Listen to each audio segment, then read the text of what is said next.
clip from another Canadian show. It's from The Kids in the Hall. They were a Canadian sketch comedy group formed in 1984, consisting of comedians Dave Foley, Kevin McDonald, Bruce McCulloch, Mark McKinney, and Scott Thompson. The television show ran from 88 to 94 on CBC in Canada, and 89 to 95 on CBS and HBO in the States. This clip is called Comfortable High for all intents and purposes. I don't know if that's what it's really called. Here, two parents have sat down with two friends and they start telling the story about how their son is doing drugs. Ooh, scary. Check it out. Found this in Dennis's room.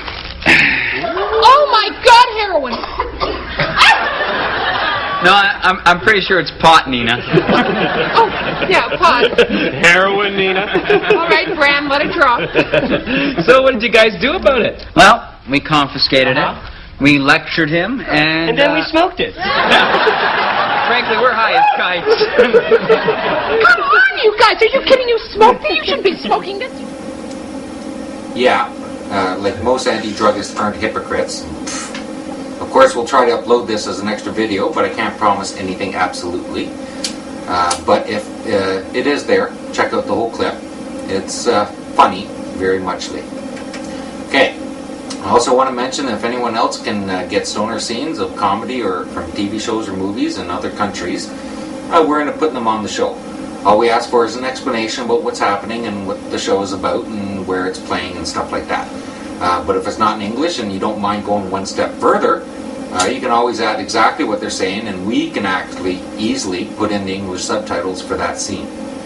Which also brings me to one last fact before we end the segment. We're looking for anyone that can translate our show into other languages eventually. All we need is a text and a person to confirm we did okay with the subtitles. And we'll start uploading all of it in other languages, all the other languages. If we start making enough money from our merchandise, we'll even pay the people that do it, or, give them free shirts or whatever we can. And speaking of free, since my time ain't, the segment is over.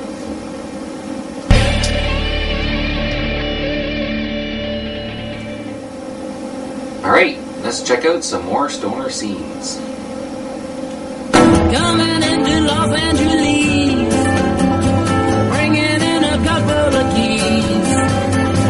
Don't touch my bags if you please, Mr. Customs Man. Yeah. Okay, our first one is from a movie called Van Wilder. In this 2002 movie, the most popular kid on campus, Van Wilder, who was played by Canadian Ryan Reynolds, by the way, who also starred in a shitload of comedies since including Proposal with Sandra Bullock. Any celeb, Van Wilder meets a beautiful journalist played by Tara Reid, who makes him realize that maybe he's afraid to graduate. Aww. And about 35 minutes in the movie, Van's buddy is trying to smoke a bong, but it's really a penis enlarger owned by Van's assistant, Taj Mahal Badadaland. Sorry. Man, there's no chance I got that one right.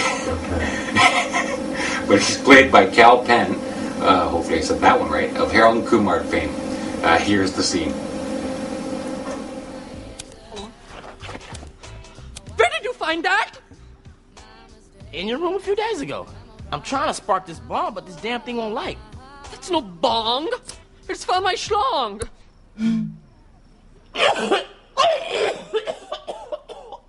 Oh, God.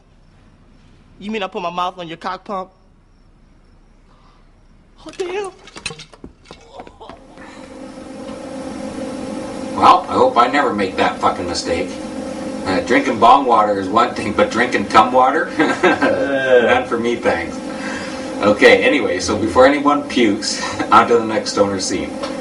This one is from a newer straight-to-video movie, but it wasn't that bad, really. And it had Leslie Nielsen as the ugliest woman you've ever seen. Well, except maybe Throw Mama from the Train. Any fugly. The movie is called Stan Helsing.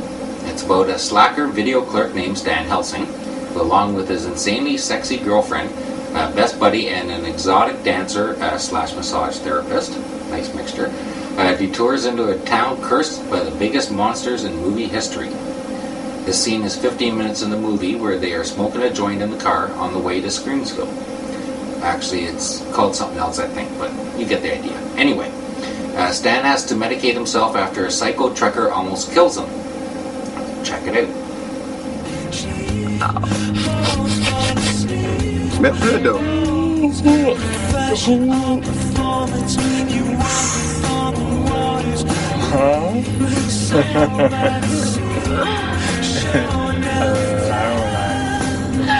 Okay. Just make sure nobody burns the upholstery. Ooh. Is it smoky in here? I feel like really baked. And then, of course, this is what happens after they smoke that really nice joint. It's a special recipe. Look at some really cool Thai steak, and then I dip it in the liquid X. And then I grind it into a leaf. And then I roll it into a jar. Man, you're like the Rachel Ray of weed. Rachel Ray. I feel numb all over. Yeah. What are you doing? I'm just working on some acupressure points. Oh. Whoa.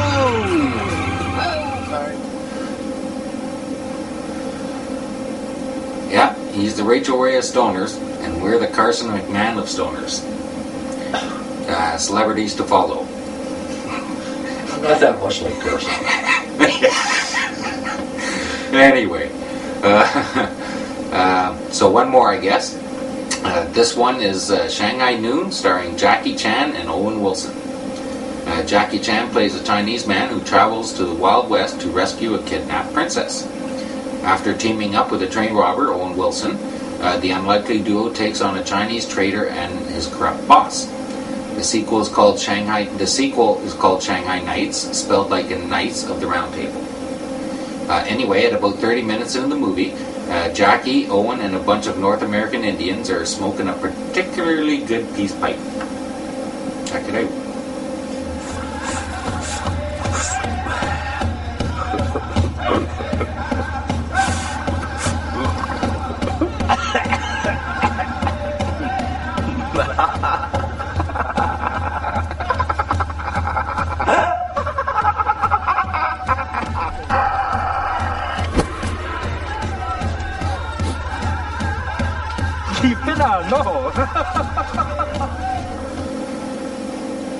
How high are ya? How high are ya?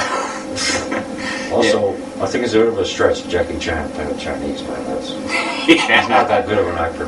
Yes. Anyway, sorry about the political incorrectness stuff too. It was for comedy purposes. And that's it for the stoner scenes for now.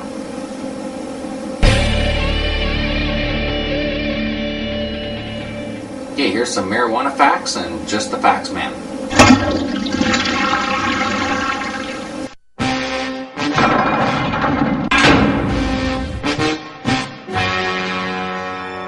Okay, this one is from OntarioHempAlliance.org. Unfortunately, we're sad to be reporting of the passing away of Joe Fedorowicz. Hopefully I said that right, sorry if I didn't. Apparently the world's largest hemp grower. He died in mid-September of what I can only assume was this year because nobody else online seems to be mentioning it. Anyway, Fedorowicz Farms was the first and largest hemp grower in the area, over 1,000 acres each year starting in 2002, since it was licensed for production in '88 by Health Canada. Joe has been a leader and driving force in promoting the industrial use of the crop in Manitoba. He was also the founding chairperson of Parkland Industrial Hemp Growers Co-op Limited since its formation and incorporation in '99. He's survived by his wife Dolores, their son Chris, and daughter Tricia.